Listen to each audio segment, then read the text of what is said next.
Hi guys, I just want to take this opportunity to do a short video on the court system. Unfortunately, I've had the unfortuitous opportunity to go to court on a couple of occasions. Most recently, I'll mention something that happened to me which was extremely unusual, and this happened about 3 or 4 years ago, but it went on for a couple of years after, as there was a private civil matter taken against me. You'll understand it more as the video goes on. So essentially, I was travelling out to India on a business trip, and the day before I had a bit of an ear infection, so I went to the supermarket to get some things for my ear and some medicine for my travels. Kind of long story short, when I got to the supermarket, I crossed the road just adjacent to the zebra crossing, and there was a taxi parked just outside the cash machines, as there usually is, although it's not a designated area to park. People most often park there.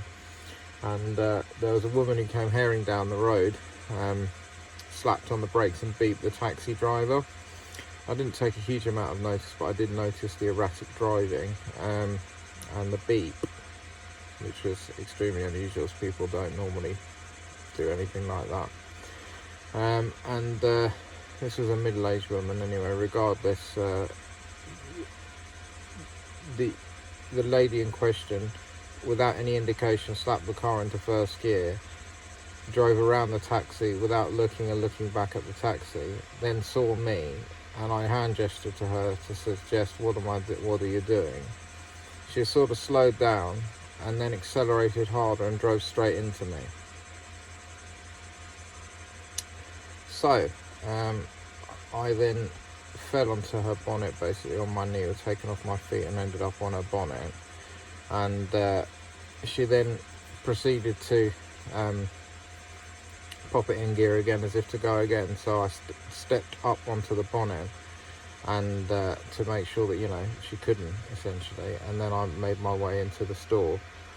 She came out of the car and started beating on my chest and telling me she was an off-duty police officer.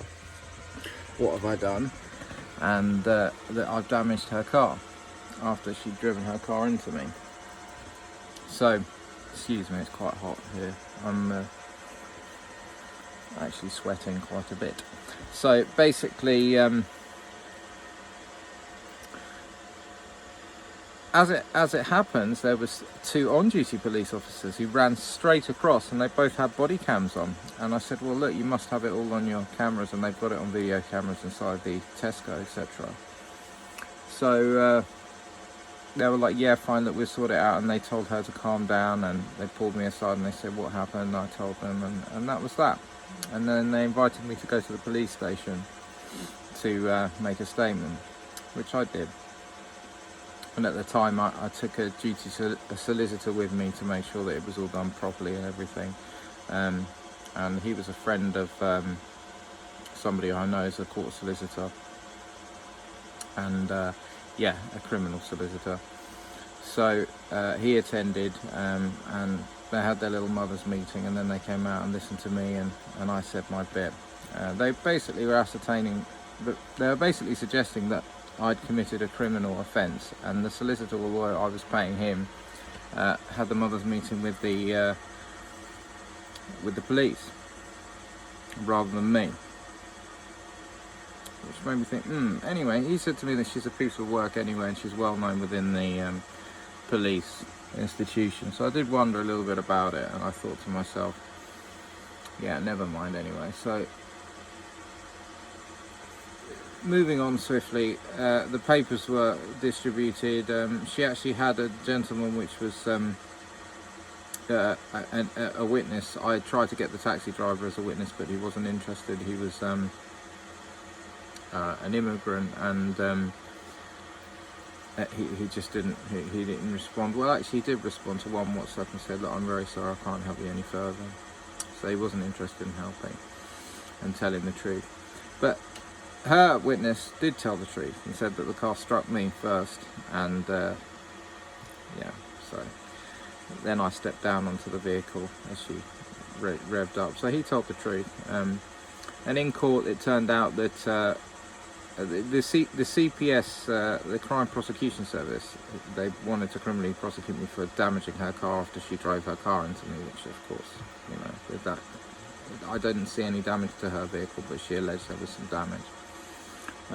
I'm sure it was caused by the car being driven into me, whatever the damage is, whether it was me caused by stepping up on the vehicle or not, who knows. And frankly, it's her misfortune for driving into me if that was the case, and trying to attempt to do it again. First time I've ever had any issues in 40 years of my life, which is very interesting again. So in court it was thrown out immediately, and basically I was acquitted of any kind of criminality. But in hindsight, looking back, this was all done between the solicitors and the CPS, and it's some sort of like mothers' meeting that takes place to ascertain what's best for the police, really, not really me. So it was actually best for her and her job to have the case thrown out rather than it actually heard, and her end up being found guilty rather than me, even though it was me that was on trial. Anyway, the solicitor then sat me down and said, look, are you going to pay for the damage that you caused her car? I said, excuse me, what are you talking about, sir?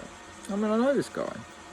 And he said, well, you stepped down on the car. And I said, she drove her car into me. Whatever happened after that was a consequence of that. It's absolutely nothing to do with me. Anyway, he suggested that I need to give her a minimum of £500 there and then, just to ascertain the matter, because she was a police officer and she needed the money because she needed to fix her car. So I said, well, you can pass a message on kindly if you don't mind. I said, why don't you take it a little bit more care when you're driving and how you treat civilians as well, especially because of the position that you're in. And I did suggest to him that I wanted to make further prosecution against her, but he wouldn't have any head nor tail of it.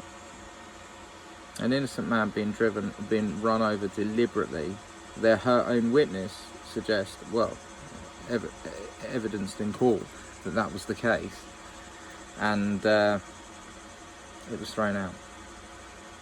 So the next thing was I received some papers furthermore down the line from the what do you call it now, the small claims court, suggesting that I owe £750.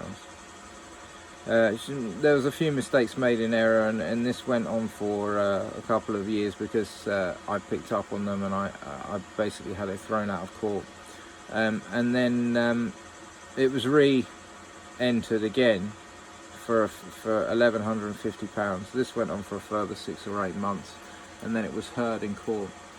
And the upshot was that it was an estimate that was given, and the evidence that were provided was the fact that I had stepped up on the vehicle, causing criminal damage, which in court, in the magistrate's court, had been thrown out. So that was obviously proved not to be the case. And that she had an estimate from a garage, one estimate from one local garage, suggesting that it was £1,150 to fix the vehicle. 2 years later. So, can you guess what happened?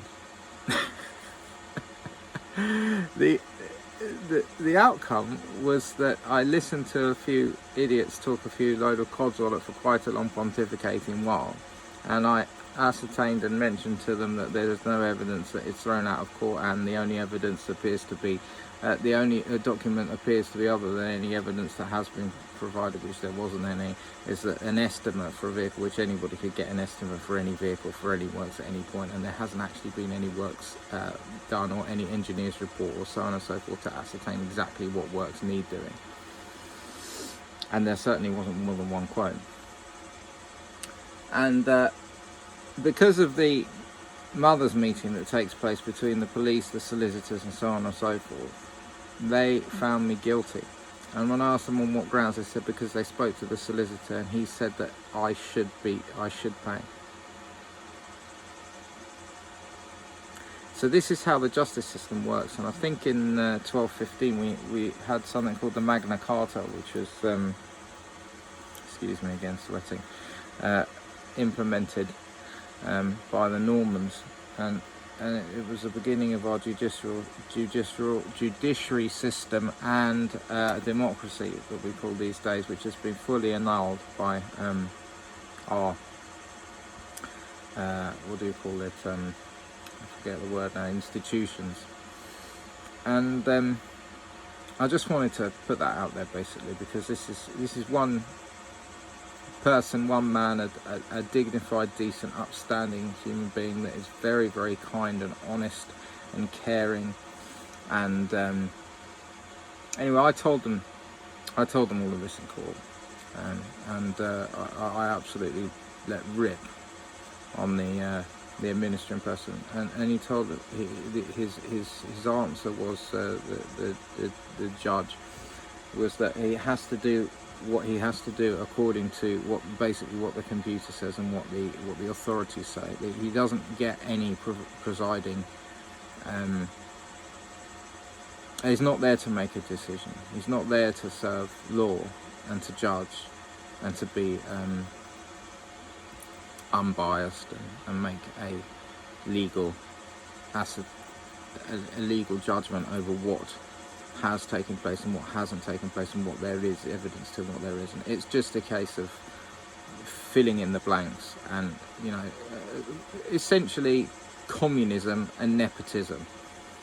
So a system that just favours the system, and it doesn't matter what the outcome is as long as it favours the system, or as long as it favours the person that it's supposed to favour, because they happen to be the ones in favour. So I'll leave it at that, and that's just a little side note for this beautiful. I mean, we've fought thousands of years of wars and bloodshed for all of this. These great institutions that were put together on the hard self and bloodshed, and by really wonderful people, ultimately, whether they were liars, beggars and thieves and God knows what, and I'm sure they were probably all of those, but they managed to ascertain and cobble together over centuries what we call and what we did call democracy, that was, for the most part, a democratic system that worked quite well. It stands that it is not doing so right now, and that is a great tragedy, but it's very easy to tip the balance back in favour. Essentially, it's like diluting squash. So we have the poison now, it's a majority of poison. We need to put it in a bigger vessel, expand our minds and water it down so that we've got less poison in the system, and then we can filter it back to neutral. What was even more interesting, and what I find is exceptionally interesting in life, is the more truth that you speak and you put it out there, whoever you do it to, whether they are corrupted or not, they absolutely adore it. It lights them up, they become wistful. And you can see it in their mind, body and soul, all their chakras opening up, their eyes opening up, that sort of wonderful, emanating, beautiful, sort of pure energy coming out of them. And that's all we seek, really, or that's all one seeks, let's say, to kind of find their way on this interesting passage of life. I wish you all well. Just a side note, and it's out there now, and I enjoyed telling my story. Thank you.